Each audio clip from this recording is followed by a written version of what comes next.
In the late 20th century, Iraq was a nation undergoing political turmoil.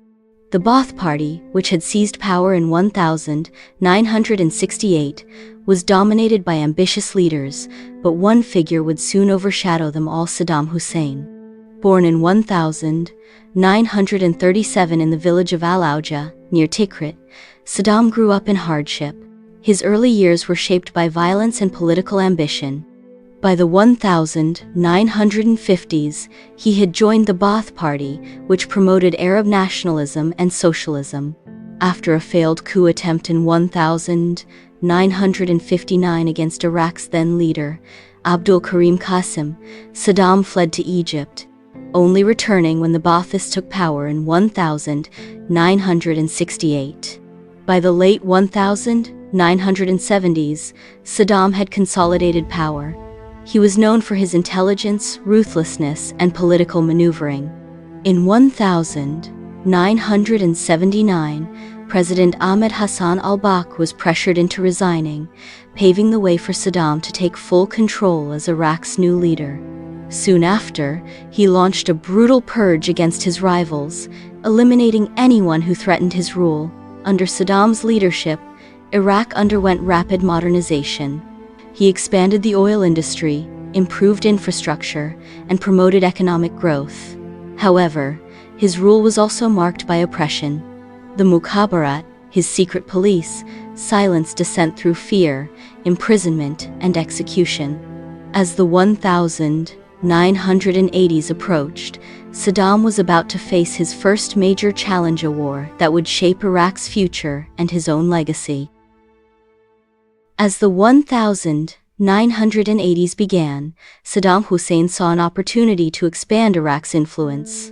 In 1980, he launched a full-scale invasion of Iran, believing that the newly established Islamic Republic of Iran, weakened by the 1979 revolution, would collapse quickly. However, Saddam had underestimated the resilience of Ayatollah Khomeini and the Iranian people. The Iran-Iraq War, 1988, turned into one of the longest and bloodiest conflicts of the 20th century. Saddam's army, initially making rapid advances, soon found itself locked in brutal trench warfare. Cities were bombed, civilians suffered chemical attacks, and both sides committed atrocities. Iraq, though militarily superior, faced fierce Iranian resistance. To maintain his war effort, Saddam received support from Western nations, including the United States, as well as regional allies like Saudi Arabia and Kuwait, who feared Iran's growing influence. To maintain internal control, Saddam intensified his repression.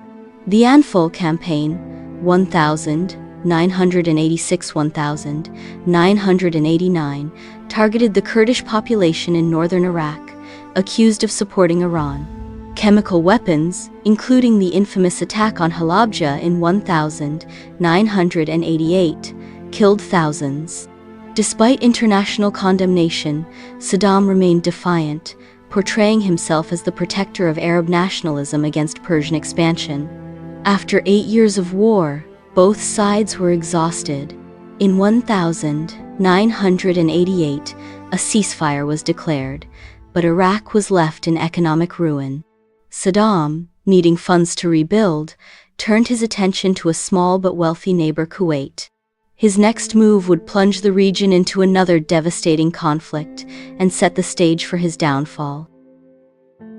By the end of the Iran-Iraq War in 1988, Iraq was deeply in debt. Saddam Hussein had borrowed billions from Kuwait and Saudi Arabia, expecting them to forgive the loans as a reward for protecting the Arab world from Iran. However, Kuwait refused, and tensions escalated.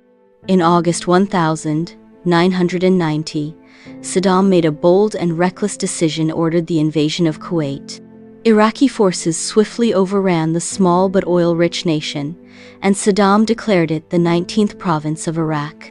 The international community reacted with outrage. The United Nations imposed economic sanctions, and the United States, under President George H.W. Bush, led a coalition demanding Iraq's withdrawal. When Saddam refused, Operation Desert Storm began in January 1991. The U.S. and its allies launched devastating airstrikes, crippling Iraq's military infrastructure. Within weeks, the coalition forces advanced into Kuwait, overwhelming the Iraqi army. By February 1991, Saddam was forced to retreat, and Kuwait was liberated. Though his military suffered a humiliating defeat, Saddam managed to remain in power. However, Iraq was now economically devastated. UN sanctions crippled the country, leading to food shortages, poverty, and suffering among ordinary Iraqis. In 1991, uprisings broke out in Shia-majority southern Iraq and Kurdish northern Iraq, but Saddam crushed them with brutal force, using his elite Republican Guard to massacre thousands. Throughout the 1990s, Saddam defied international pressure. He played a dangerous game with UN weapons inspectors, refusing full access to Iraq's suspected weapons of mass destruction, WMD's programs. His defiance kept him in power, but Iraq's economy crumbled, and his once loyal allies began to turn against him. As the 20th century ended, Saddam Hussein was still the ruler of Iraq, but his grip on power was weakening. A new enemy that would bring his final downfall was watching closely: the United States under President George W. Bush. As the 1990s drew to a close, Saddam Hussein's grip on Iraq was slipping. The Gulf War had left the country in economic ruin, and UN sanctions intended to pressure Saddam into disarmament devastated ordinary Iraqis. Food shortages, poverty, and malnutrition spread, while the regime itself remained insulated from suffering. Despite Iraq's growing isolation, Saddam remained defiant. He used propaganda to portray himself as a strong leader resisting Western imperialism. His image was everywhere. Statues, posters, and state-controlled media glorified him as the Lion of Babylon. He continued secret arms development programs, though Iraq's real capabilities remained unclear. In 1998, tensions with the United States and the United Nations reached a breaking point. After years of limited cooperation, Saddam expelled UN weapons inspectors, claiming they were spying for Western intelligence agencies. In response, the US and Britain launched Operation Desert Fox, a 4-day bombing campaign targeting Iraq's military infrastructure. The bombings weakened Iraq further, but Saddam still refused to surrender. He used the attack to rally nationalist support, presenting himself as the last line of defense against foreign invaders. Meanwhile, Iraq's internal divisions deepened. The Kurds in the north and Shia in the south increasingly sought autonomy, while Saddam's Sunni-dominated government relied on repression to maintain control. By the dawn of the 21st century, Saddam Hussein remained in power, but his regime was more fragile than ever. The world was changing, and in the coming years, a new global crisis would emerge that would finally bring his rule to an end.